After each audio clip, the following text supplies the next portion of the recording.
Today is an especially important show as we continue to unpack the present, the past, and the future of the Kensington Expressway and the long struggle along Humboldt Parkway. We are joined today by Bradley Bethel of the Restore Our Community Coalition, also known as ROC. ROC was one of the earliest groups to advocate for the restoration of the Humboldt Parkway after it was destroyed by the Kensington Expressway, and later engaged with and supported the tunnel concept as a part of our ongoing fight. Bradley, welcome to the show. Thank you both for having me. It's great to be here. I'm glad to have you here today. I wanted to start by you sharing, Brad, where you lived in the community and how you became a part of the Restore Our Community, the ROC Association. At an early age, I was raised in Hamlin Park on Eastwood Place. Then for most of my life, I lived on East Utica Street in Cold Springs. Okay. So how do you your interest in the neighborhood and the community spark you to join the organization ROC? I had an interest in urban planning when my mother and grandfather gave me oral stories about what Jefferson Avenue used to look like when they were growing up, when there were lines of shops and restaurants all along Jefferson Avenue. And when my mother told me that Humboldt Parkway used to be a great boulevard that stretched from Delaware Park to Martin Luther King Park, those were just a few instances that sparked my interest to start studying Buffalo's history independently when I was in high school. So I pursued that as my major when I went to the University of Buffalo, and I carried that with me when I started attending community gatherings and town hall meetings since then. That's something that I didn't know about you, Bradley, and welcome to the show. Good morning, everyone. This is India. Sorry I'm late. But that history that you share is important because Humboldt Parkway isn't just a road, right? It's a green space, it's a connector, and it's a source of health and pride for the community. And its destruction had real consequences for the people that are still living there today. I also live on Eastwood Place, and it's a little bit disheartening, that the impacts of the expressway are not considered by people who live on that stretch of Humboldt Parkway like they should be. So can you talk a little bit more about your role specifically in ROC? What do you do with Restore Our Community Coalition? My official title for ROC is Research Associate, where I gather information about Buffalo's history, as well as case studies and research of how like-minded projects were done in other cities. Initially, I have used Dallas's Clyde Warren Park, Phoenix's Margaret T. Hance Park, and Seattle's Jim Ellis Freeway Park as the main examples of how restoring Humboldt Parkway could be applied to Buffalo. And I've also used Milwaukee's East Parkway and San Francisco's Embarcadero as additional examples of what it can be like to remove an expressway altogether. So originally, Restore Our Community Coalition's goal was the full restoration of Humboldt Parkway, just to be clear. At some point, yeah. I think the main problem was that when they approached the DOT about this, they never even considered freeway removal as a viable solution. Mm-hmm. And why do you think that they give an explanation as to why that was not a viable solution?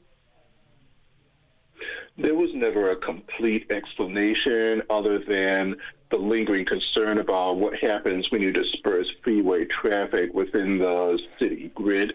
Mm-hmm. Yes, and it's apparent to us at Eastside Parkways Coalition that, the project objective was to maintain vehicular capacity and vehicular traffic, right, and not necessarily prioritize the health of the community. So that is our goal, is to get the project objective changed to that. Can you Yes. tell us? Can you tell us a little bit more about some of the expectations and community engagement that you experienced while you were um, here in Buffalo with Rock, and kind of what that was like? I guess more specifically, I'm asking: do you feel like the stakeholders that were involved in those initial meetings with the DOT had a strong voice and were decision makers, or just sort of like a captive audience?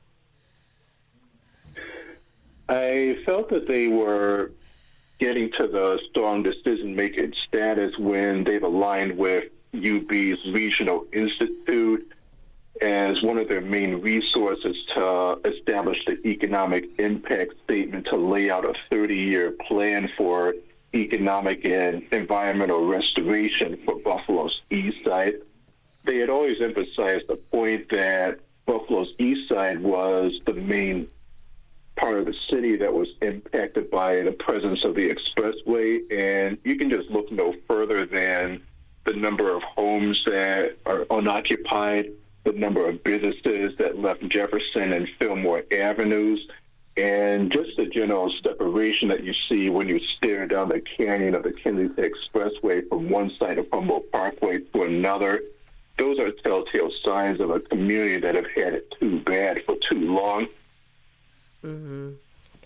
So you're saying that those areas were part of conversation, that the conditions then kind of sound and mirror the same conditions that we are still experiencing. You said 30 years? About 30 years. We're still experiencing those same conditions. You also mentioned that that I had a question about, you named or you cited 4 different states for highway removal. My question to you was, those 4 states, was it similar placement of the highways, or were it a little less defined as compared to the Kensington 33 here in Buffalo? They had their similarities, but I think the main difference was the scope of each individual project. The Jim Ellis Freeway Park in Seattle and Clyde Warren Park in Dallas each covered 5 acres of their respective downtown imprints. The Margaret T. Hance Park in Phoenix covered 32 acres of downtown Phoenix, whereas for this imprint of Humboldt Parkway, the hypothetical tunnel would have covered 14 linear acres between East Ferry Street and Best Street. Okay, so I guess my question that I should ask, did any of those highways affect Black and brown folks in I those don't think communities? specifically Black and brown neighborhoods. Like I mentioned, those 3 projects were in the downtown areas, but there were enough community voices who were aware of the destruction that each respective expressway were doing to their cities, so they were able to get enough support to remediate the damage. Okay, thank you. I think to that regard, Buffalo was far behind the curve in terms of getting an awareness that the expressway was doing a lot of long-term damage. Were you able to find any studies or figures regarding the ill effects of the highway during your research? That had been an ongoing goal of mine to gather more research about how the presence of the expressway has caused an environmental impact in terms of air quality on the east side. Mm-hmm. Okay.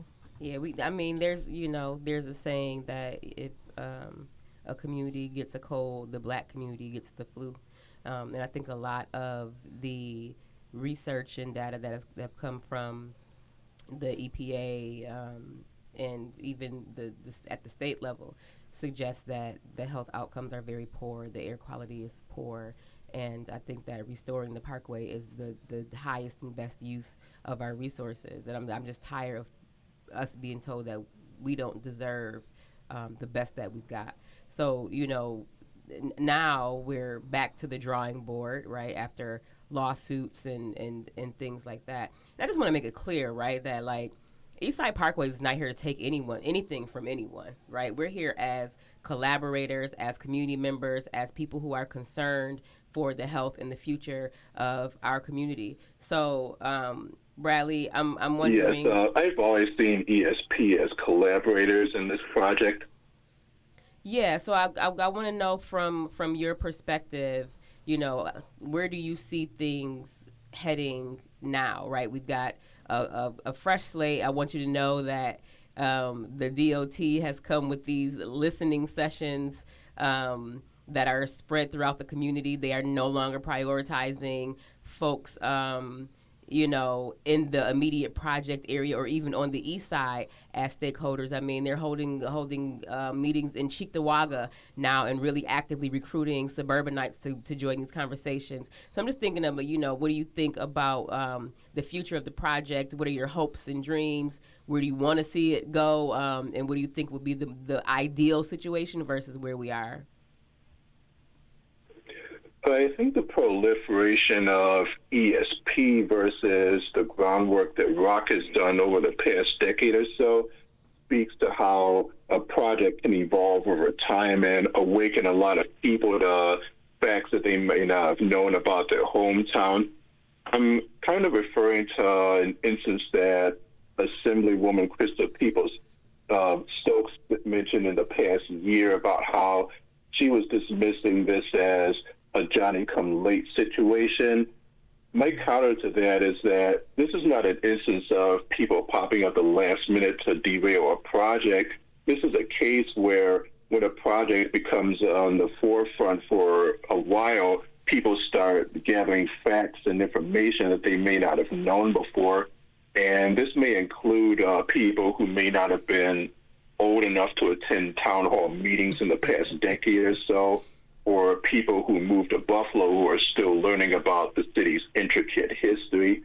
So this is an instance where people in Cheektowaga or any of the outlying suburbs can learn more about how Humboldt Parkway was once a valuable asset to the city, and gathering information from both the city's history and examples from other cities about how anything is possible once the correct facts and information are gathered for a given project.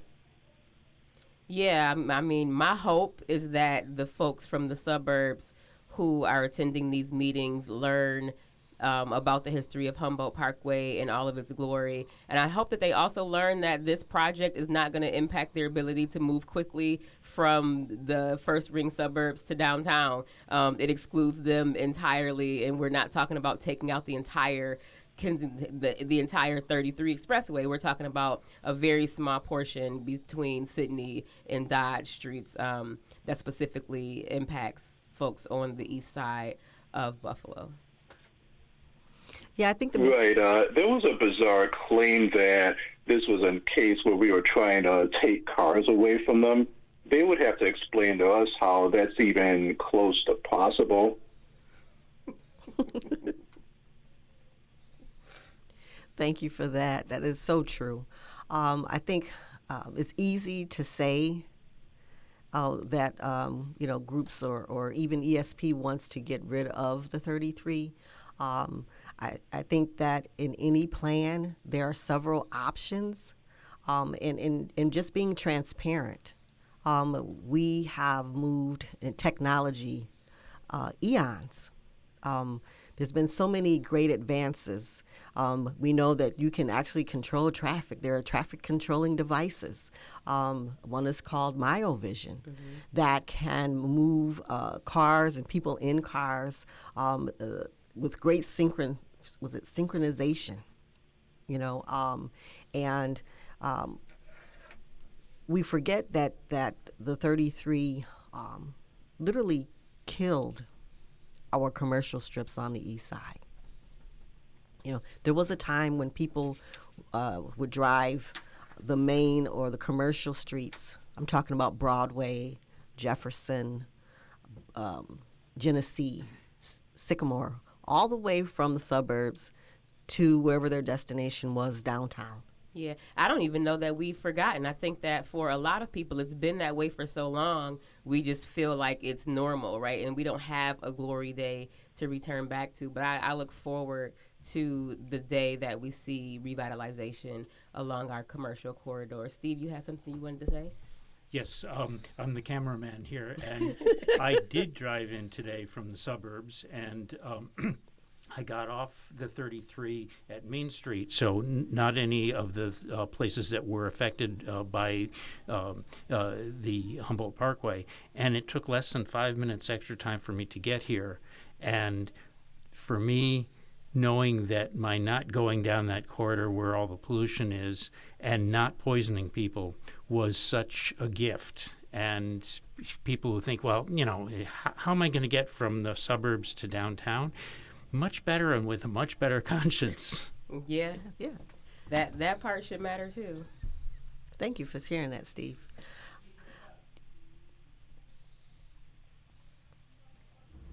So, Bradley, what would you say to community members who may feel frustrated, confused, or left out of these processes?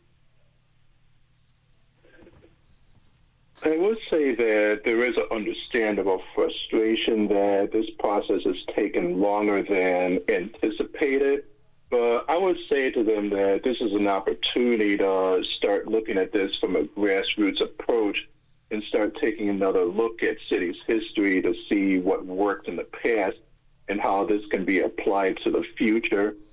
I'm already of the mind that instead of figuring out how to get an immediate gratification from a new Humboldt Parkway, we should start to think about what kind of city do we want to leave for our children and grandchildren, create a city where they're not having the same conversations 30, 40 years from now.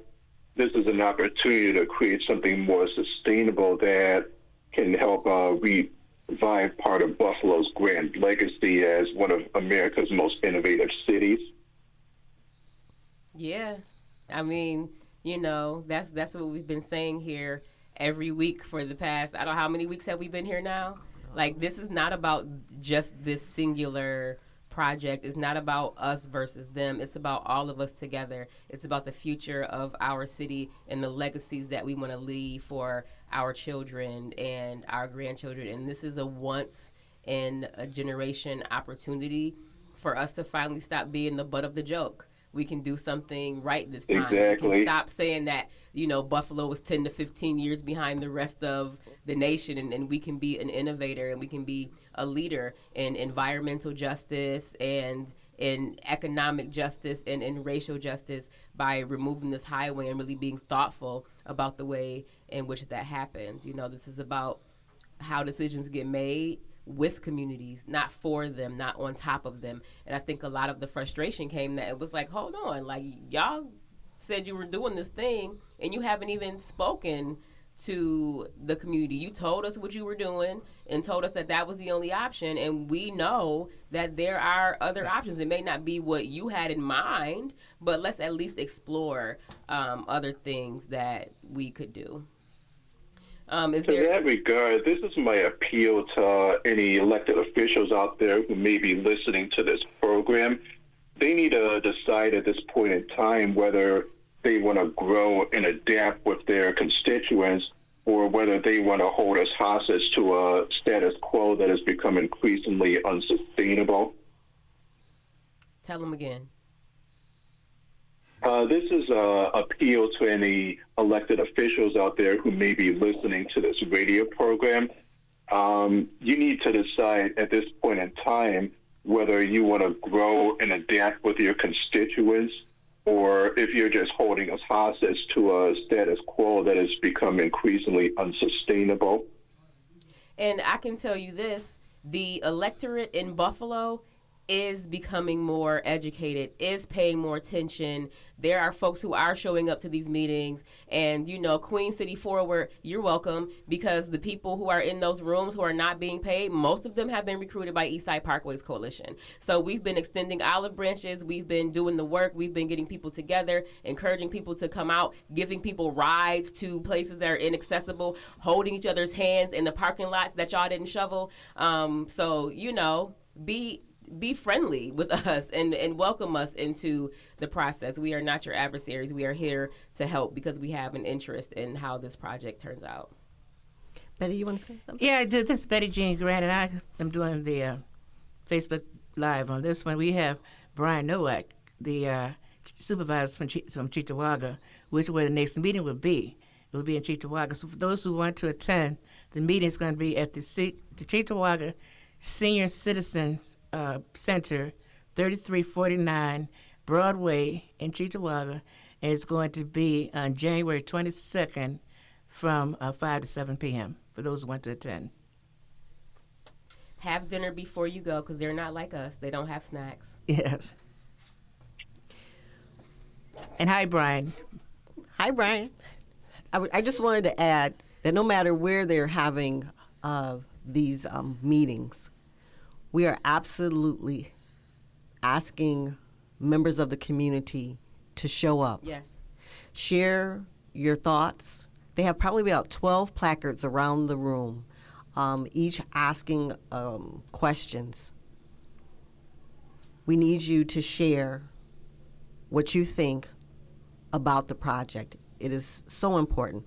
While we recognize that we represent you, we also want to see you there. Yes, make your voice heard, and if you can't make it out to any of the meetings, which I think they're going to go on for quite a while, but if you can't make it out, you can go on the Department of Transportation's website. You can leave comments there and comment more than once. If you wake up in the middle of the night with something on your mind, I do my best thinking in the showers, so jump out and get those fingers to work in the same way you post your thoughts on Facebook and Twitter.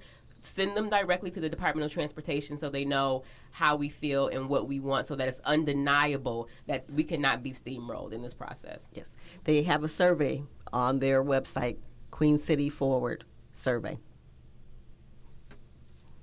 All right. Well, we're coming toward the end of our program. Bradley, do you have any final thoughts you want to share? I would like to say that I'm very proud of the groundwork that ESP has covered in such a relatively short amount of time. They have awakened a lot of information to a lot of young people who are still learning about Buffalo's history, and they've activated a lot of those who have lived in the city for the past years or decades. So I just want to say keep up the good work, and we still have a lot of work to do to get this project right, and I'm just hoping for all the best that we can create a Buffalo that we can all be proud of. Yeah, thank you so much for joining us. These Thank you. conversations matter. I think that now is the time for Eastside Parkways and Restore Our Community Coalition to come together and get on one accord so that we can get the best result possible for our community. So thank you again. Happy holidays, and we'll talk to you very soon, Bradley. Thank you, Brad. Happy holidays. Happy holidays to you. So in our last few minutes, I just wanted to make an announcement. We were granted a $100,000 matching challenge grant from the Baird Foundation. And I want to share what that means to our 50-plus volunteer members of the Eastside Parkways Coalition. I want to share that we recognize that there are things as we are approaching this EIS that we as a community group need to do, and that's hiring professionals to provide studies that we present to DOT.